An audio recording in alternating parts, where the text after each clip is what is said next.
الماتش الاولاني ما بين اول فرقتين عمر جابر وشيكابالا ضد كهربا وحازم امام.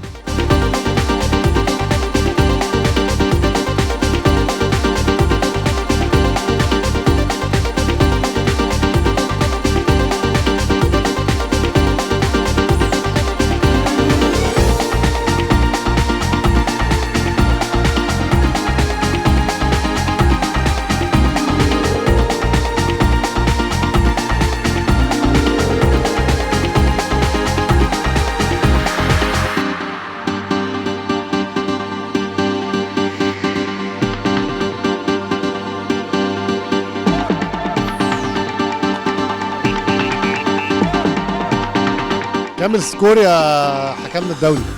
4-2 هنا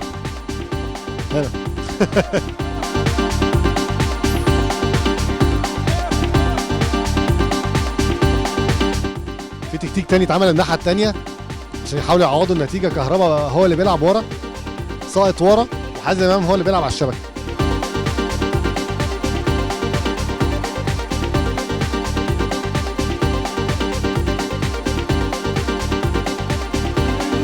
والحكم طبعا اتحط في موقف محرج. هيعمل ايه؟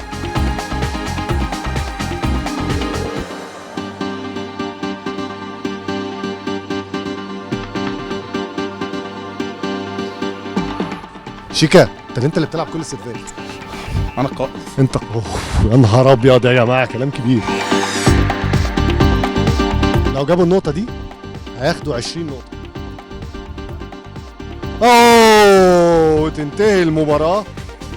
كابتن شيكا وكابتن عمر أول 20 نقطة في الماتش، تحبوا تقولوا إيه النهارده؟ دي البداية؟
كابتن عمرو بيقولوا عليك نحس. ده رمضان بيهزروا معايا. انا مش مصدق وعايزك تبقى متواجد وشيكا بيشوط. ما بتبقاش الا بيه عشان تبقى خليك متواجد وشيكا بيشوط. انا هحطها اصلا. انا هحطها يا ولد يا شيكا. السنس بتاعه لسه معلش. يلا يا شيكا اهو. بص الجرام اهو يا عم. انا بره الخط.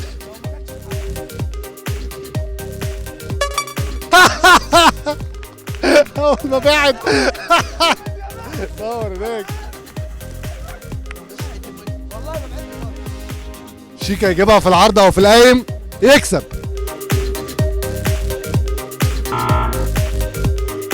يا ابني ابعد عني انا مش هستحمل الكلام ده يا جماعه. مشوه واضحه. اول ما خرج من الملعب هو انا عامل لك قلق، وكل ما ليك بتلعب حاجه يروح ناطط لك فوق. والله العظيم بشجعك. لو خدت البطوله هديك الفلوس. شجعني بعدها بعد ما اخلص.